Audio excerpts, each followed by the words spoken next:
और बहुत अहम रक्षा मंत्री का ये दौरा हो जाता है। एक और सीमा पर तनाव कम करने के लिए सैन्य स्तर की बातचीत का दौर जारी है। वहीं दूसरी ओर देश के दिग्गज नेता लद्दाख के दौरे पर है। राजनाथ सिंह का ये दौरा कई मायनों में बहुत खास माना जा रहा है।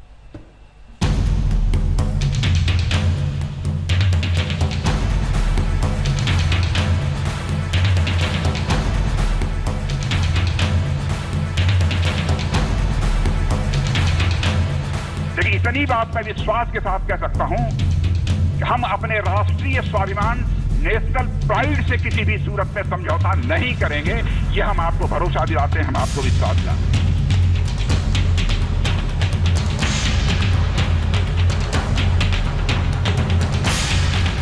हम ये भी जानते हैं कि शांति निर्बल कभी नहीं ला सकता, कमजोर शांति की पहल नहीं कर सकता।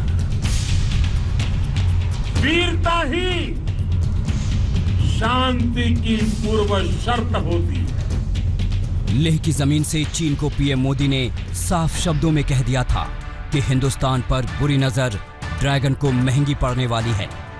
मोदी की हुंकार के बाद अब रक्षा मंत्री राजनाथ सिंह का दौरा चीन को यह संदेश देने की कोशिश है कि भारत लद्दाख विवाद को लेकर कोई नरमी नहीं बरतने वाला है। राजनाथ सिंह गलवान में चीन की गुस्ताखी को लेकर पहले ही कड़ा संदेश दे चुके हैं।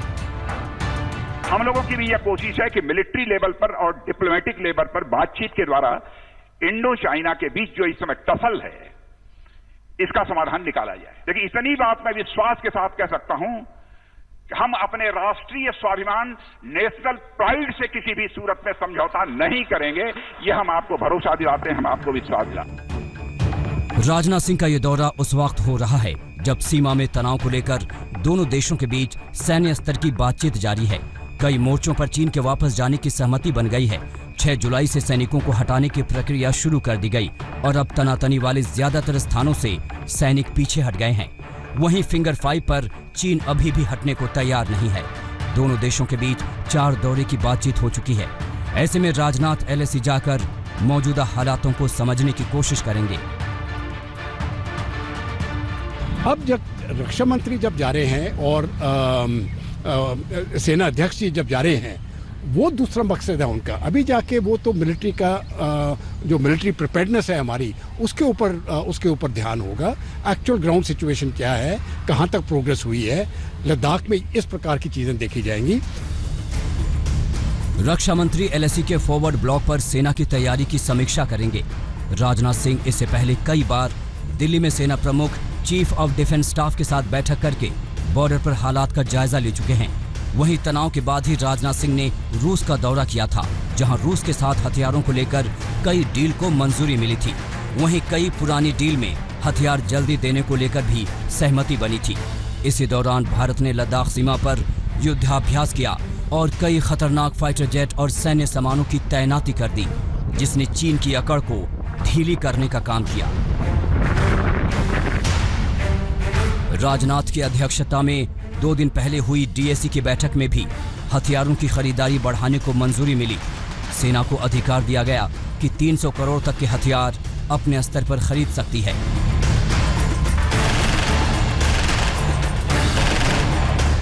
यानी भारत चीन के इतिहास और चालों को देखते हुए कोई ढिलाई देने के मूड में नहीं है। चीन की हर गुस्ताखी का करारा जवाब देने की तैयारी है। मंजीत नेगी के साथ अभिषेक भल्ला, आज तक। अभिषेक भल्ला हमारे साथ इस वक्त लगातार जुड़े हैं। अभिषेक, रक्षा मंत्री 14 कोर कमांडर से भी मुलाकात करेंगे, क्योंकि जिस तरह की प्रक्रिया चल रही है, खुद लेफ्टिनेंट जनरल हरिंदर सिंह ही इस पूरी बातचीत को आगे बढ़ाए हुए हैं अभी तक।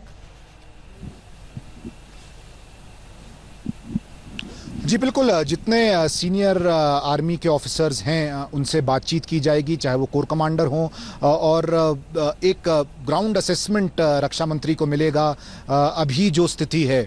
और अभी फिलहाल जो है फोकस डिसएंगेजमेंट पे ही रहा है, जैसे कि हम रिपोर्ट करते आ रहे हैं। और ये ज़रूरी होगा कि रक्षा मंत्री को एक फर्स्ट हैंड अकाउंट मिलेगा कि वो जो पिछली कोर कमांडर लेवल मीट थी उसमें क्या बातचीत हुई। 15 घंटे चली थी वो मीटिंग, और उसी में एक रोड मैप तैयार किया गया था डिसंगेजमेंट का।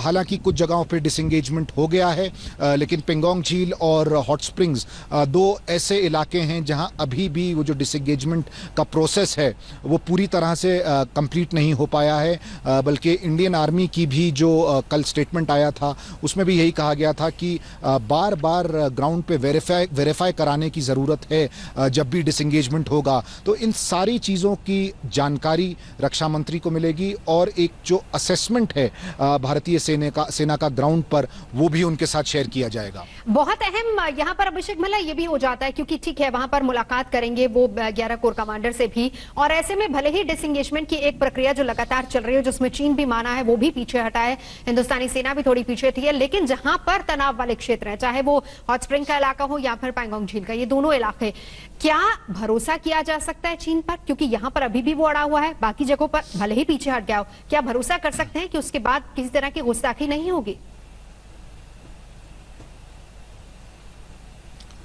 देखिए नवजोत, आपको याद होगा कि जो पहली कोर कमांडर मीटिंग थी वो करीब 6 जून को हुई थी और उसके बाद 15 जून को एक झड़प हुई थी गलवान इलाके में। उसके बाद से जो ये ट्रस्ट डेफिसिट जिसे कहते हैं काफ़ी बढ़ता रहा और उसके बाद से अभी तक कोर कमांडर लेवल की 4 मीटिंग्स हो चुकी हैं। हमें काफ़ी सूत्रों ने बताया कि जो पहली मीटिंग थी उससे लेके अब तक 4 मीटिंग्स के बाद तक जो है स्थिति काफ़ी बदल गई है, क्योंकि पहले जो था चीन कुछ जगहों पर खास करके पेंगोंग में पीछे हटने की बात बिल्कुल नहीं मानता था।